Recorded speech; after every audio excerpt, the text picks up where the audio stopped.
Okay, सो आज देखते हैं AWS EBS के बारे में। सबसे पहला काम, हम AWS कंसोल में जाके EC2 सर्च करेंगे एंड EC2 पे क्लिक करके हम EC2 के डैशबोर्ड में एंटर करेंगे। यहाँ पे आपको एक ऑप्शन मिलेगा लॉन्च इंस्टेंस का, so click on launch instance. This will put you on the screen where you can launch a new instance. So सबसे पहला काम, एक नया नाम देते हैं। सो आप कोई सा भी रैंडम नाम दे लो। मैं इसका नाम माई इंस्टेंस ए दे देता हूँ। Then make sure you select Amazon Linux as an AMI। उसके बाद बहुत सारे बतेरे ऑप्शंस आते हैं आपको इंस्टेंस टाइप सेलेक्ट करने का, बट फ्री टियर में रहने के लिए हम T3 माइक्रो सेलेक्ट करेंगे। कोई सा भी की पेयर नहीं सेलेक्ट करते हैं क्योंकि हमें SSH नहीं करना है। Then come the network security part.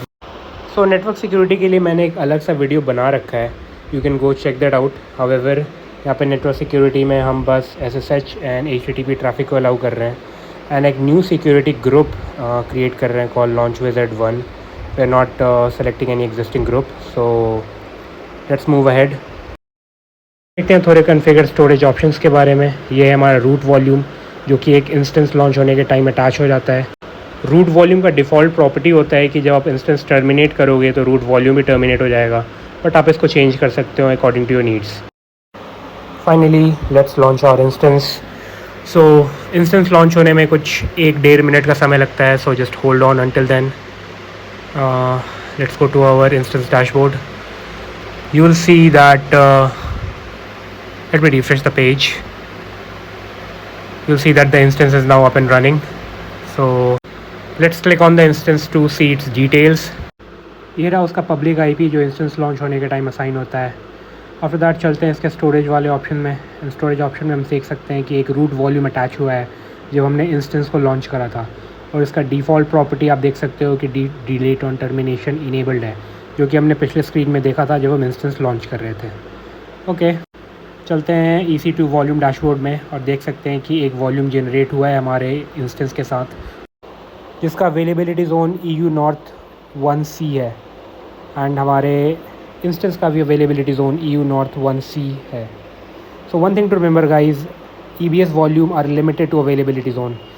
आपने जिस जोन में अपने EBS को लॉन्च करा है, आप उसी जोन के EC2 इंस्टेंस के साथ उसको कॉन्फ़िगर कर सकते हो।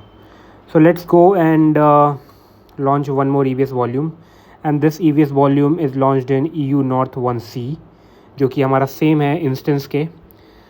So इस पेज को रिफ़्रेश करते हैं एंड वी कैन सी कि हमारा दोनों EBS वॉल्यूम विजिबल है। One is root volume and another one is ये सेकेंडरी वॉल्यूम जिसको हमने अभी जस्ट लॉन्च करा है। सो इस वॉल्यूम को अब चलो हम अटैच करते हैं अपने EC2 इंस्टेंस के साथ। So when you go to attach and यहाँ पे जब सर्च करते हैं वी कैन सी एक EC2 इंस्टेंस अवेलेबल है, क्योंकि ये EC2 इंस्टेंस हमारे इसी अवेलेबिलिटी जोन में लॉन्च हुआ है जो कि EU नॉर्थ 1C है।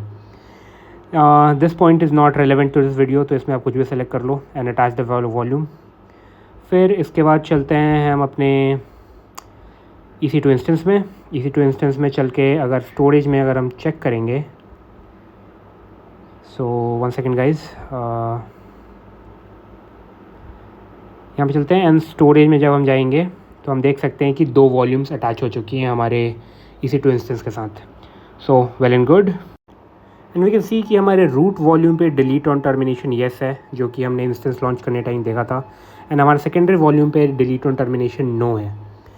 ओके, चलते हैं अब EBS डैशबोर्ड में एंड एक नया EBS लॉन्च करते हैं।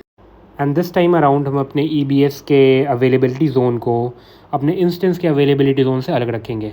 इफ़ यू रिमेंबर, हमारा अवेलेबिलिटी ज़ोन इंस्टेंस का EU नॉर्थ 1C था, लेकिन इसको हमने EU नॉर्थ 1A में लॉन्च करा है। So give it some time, page को रिफ़्रेश करते हैं and we can see that हमारा EBS वॉल्यूम लॉन्च्ड है एंड ये करेंटली अवेलेबल स्टेट में है। तो इसको अटैच करने की कोशिश करते हैं। So let's go to attach volume and search करते हैं। हमें कोई भी EC2 इंस्टेंस नहीं दिखेगा, क्योंकि हम जिस अवेलेबिलिटी ज़ोन में अपने EBS को लॉन्च करेंगे उसी अवेलेबिलिटी ज़ोन के इंस्टेंसेस के साथ उसको अटैच कर सकते हैं, not outside the availability zone and not outside the region. ये चीज़ बहुत ही इंपॉर्टेंट है EBS के रिगार्डिंग, याद रखना। ओके, सो चलते अपने इंस्टेंस के डैशबोर्ड में एंड इफ़ यू रिमेंबर हमारा root volume delete on termination allowed था, secondary volume delete on termination allowed नहीं है। सो अगर हम अपने इंस्टेंस को टर्मिनेट करेंगे, हमारा जो रूट वॉल्यूम है वो टर्मिनेट हो जाना चाहिए एंड अदर वॉल्यूम्स अटैच्ड जो हैं वो टर्मिनेट नहीं होंगे। तो आप इसको प्रैक्टिकली देखते हैं हम। सो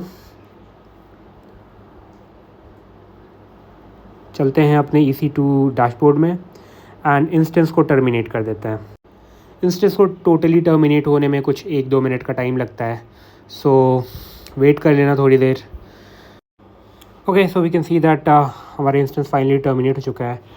एंड अब चलते हैं अपने EBS डैशबोर्ड में एंड इसको अगर रिफ़्रेश करते हैं, so we can see that हमारा एक EVS यहाँ से गायब हो चुका है, जो कि हमारा रूट वॉल्यूम था। तो अगर आपको याद होगा, इंस्टेंस लॉन्च करने टाइम हमने डिलीट ऑन टर्मिनेशन इनेबल करा था। इस वजह से जैसे ही हमने इंस्टेंस को टर्मिनेट करा, हमारा रूट वॉल्यूम भी यहाँ से गायब हो गया। ओके, सो इस पॉइंट के बाद हमारा दोनों ही इंस्टेंसेस फ्री है। तो अपने दोनों इंस्टेंसेस को अब यहाँ से डिलीट कर लेते हैं ताकि हमें कोई चार्जेस ना लगें। तो टर्मिनेट करने के लिए हमें डिलीट लिखना पड़ेगा। डिलीट लिख देते हैं, हमारे दोनों ही वॉल्यूम से डिलीट हो जाएंगे यहाँ से। इंस्टेंस मेरा ऑलरेडी टर्मिनेटेड था। So that's it for EVS volumes. I hope you like it. मिलते हैं अगले वीडियो में।